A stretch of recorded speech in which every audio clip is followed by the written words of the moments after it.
നമുക്ക് സേതുവിന്റെ പള്ളിവിടെ ഇന്നത്തെ നല്ലൊരു കഥ കേട്ടാലോ? അങ്ങനെ ഇന്നത്തെ കഥയില് പൂർണിമയോട് പ്രതാപം പറഞ്ഞു, ആഹാ അപ്പൊ അങ്ങനെയാണ് കാര്യങ്ങളൊക്കെ അല്ലേ? സേതു കാരണമാണ് ചേച്ചി വീട്ടിൽ നിന്ന് പുറത്താണ്ട് വന്നല്ലേ? അങ്ങനെ വരട്ടെ കാര്യങ്ങളൊക്കെ. അവൻ അതല്ല അതിലപ്പുറം ചെയ്യുന്നു പറഞ്ഞു. അപ്പോഴേക്കും പൂർണ്ണം പറഞ്ഞു, സേതു അങ്ങനെ ഒരിക്കലും ചെയ്യില്ല പ്രതാപ, പിന്നെ ചെയ്യില്ല പോലും.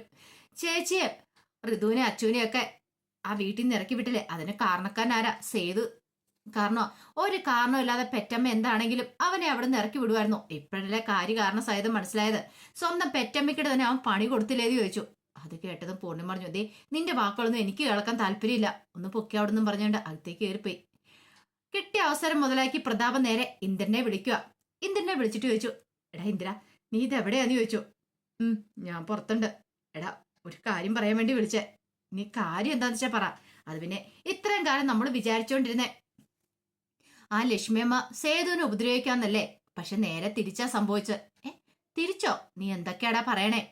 അതെ, ഈ പറയുന്ന ലക്ഷ്മിയമ്മയുടെ ജീവിതം തകർത്ത സേതു വന്ന്, അവരുടെ മോളുടെ വിവാഹം മുടക്കിയ സേതു വന്ന്. അങ്ങനെയാണോ? അതേന്നേ. അല്ല നിന്നോട് ഇത് ആര് പറഞ്ഞു?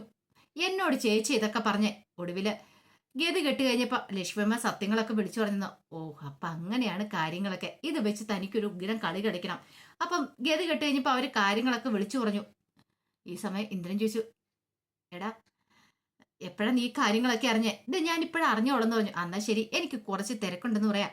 എടാ നമുക്കൊന്ന് കൂടണ്ടേ? കൂടാ, ഒരു കുറച്ചു നേരം കഴിയട്ടെ, ഇപ്പൊ അല്പം തിരക്കില്ലാന്നും പറഞ്ഞുകൊണ്ട് ഇന്ദ്ര ഫോൺ വെച്ചിട്ട് നേരെ ലക്ഷ്മിയമ്മയുടെ അടുത്തേക്ക് പോവാ.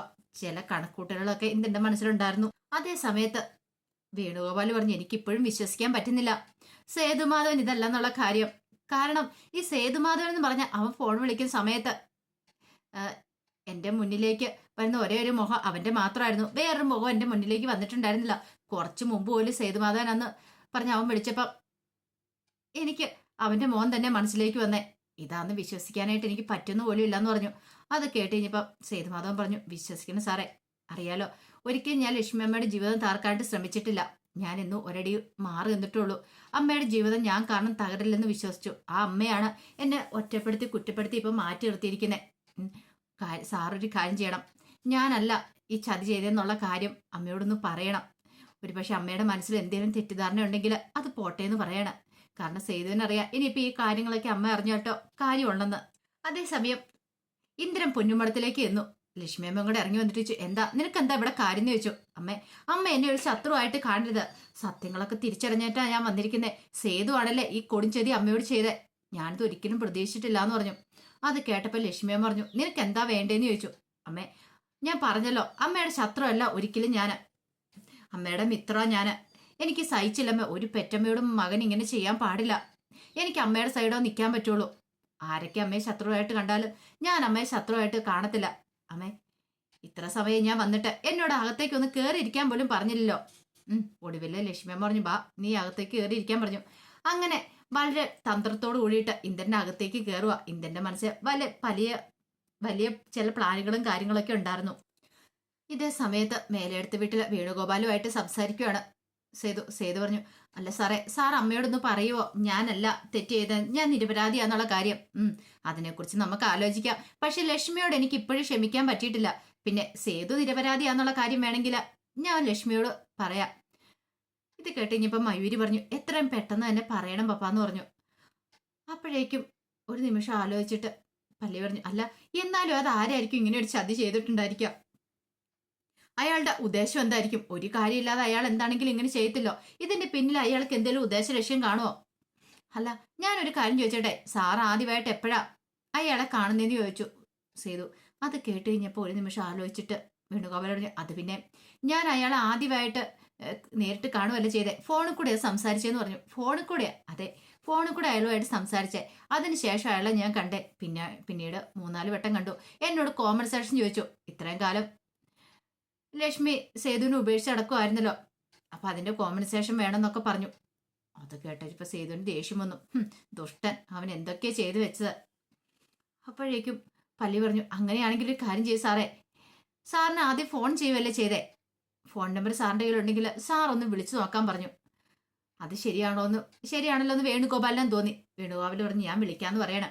ആ സമയത്ത് മാക്സിമം ലക്ഷ്മിയുടെ മനസ്സിലേക്ക് തീ കോരി ഇട്ടുകൊണ്ടിരിക്കുകയാണ്. ഇന്ദ്രൻ ചെന്നിട്ട് ഇന്ദ്രൻ പറഞ്ഞു, ഇതേ ലക്ഷ്മിയമ്മേ, എന്തൊക്കെയാന്ന് പറഞ്ഞാൽ സ്വന്തമായി ഇങ്ങനെ ഒരിക്കലും ചെയ്യാൻ പാടില്ലായിരുന്നു. ലക്ഷ്മിയമ്മ പേടിക്കണ്ട. ഇനിയിപ്പോ ആരൊക്കെ ഇല്ലെങ്കിലും ഈ ഇന്ദ്രൻ കൂടെ ഉണ്ടായിരിക്കും. തനിച്ചുള്ളെന്നുള്ള പേടിയൊന്നും വേണ്ട. എനിക്ക് ലക്ഷ്മിയമ്മയോട് ഇപ്പൊ ഇത്ര ഇഷ്ടം കൂടിയിട്ടുള്ളൂ. അന്ന് ഞാൻ ഇവിടെ വന്ന് വെല്ലുവിളികളൊക്കെ നടത്തിയതേ സത്യങ്ങളൊന്നും എനിക്ക് അറിയത്തില്ലായിരുന്നു. പക്ഷെ ഇപ്പൊ എനിക്ക് മനസ്സിലായി എന്താ ഏതാ എങ്ങനെയാന്നൊക്കെ. അതുകൊണ്ട് എന്നോട് ക്ഷമിക്കണം എന്നൊക്കെ പറഞ്ഞ് ഇങ്ങനെ ഇരിക്കുവാണ്. അപ്പോഴാണ് ഫോൺ ബില്ലടിക്കുന്ന ഇതിന്റെ വേണുഗോപാലാണല്ലോ. ഇവൻ എന്തിനാ ഈ സമയത്ത് ഇങ്ങോട്ടേക്ക് വിളിക്കുന്നത്? നാശമായല്ലോ. ലക്ഷ്മിയമ്മയുടെ മുന്നിൽ വെച്ച് കോൾ എടുക്കാൻ പറ്റില്ലല്ലോ. പെട്ടെന്ന് ഇന്ദ്രൻ ചോദിച്ചു, അല്ല എനിക്കുള്ള ചായ തരുമോന്ന് ചോദിക്കുക. അല്ല അത് ഫോൺ ബെല്ലടിക്കുന്നുണ്ടല്ലോ. ആ കോളൊക്കെ ഞാൻ എടുത്തോളാം. അത് പിന്നെ ഇന്ദിര പാലില്ലാന്ന് പറഞ്ഞു. ഇവിടെ പോയി ഇവിടുന്ന് പാല് മേടിക്കാൻ പോകാനായിട്ട് ആരാ ഉള്ളത്? അത് സാരില്ല, കട്ടൻ ചായ മതി എന്ന് പറഞ്ഞു. ഇപ്പൊ എടുത്തിട്ട് വരാന്ന് പറഞ്ഞ് ലക്ഷ്മിയമ്മ അകത്തേക്ക് കയറിപ്പോയി.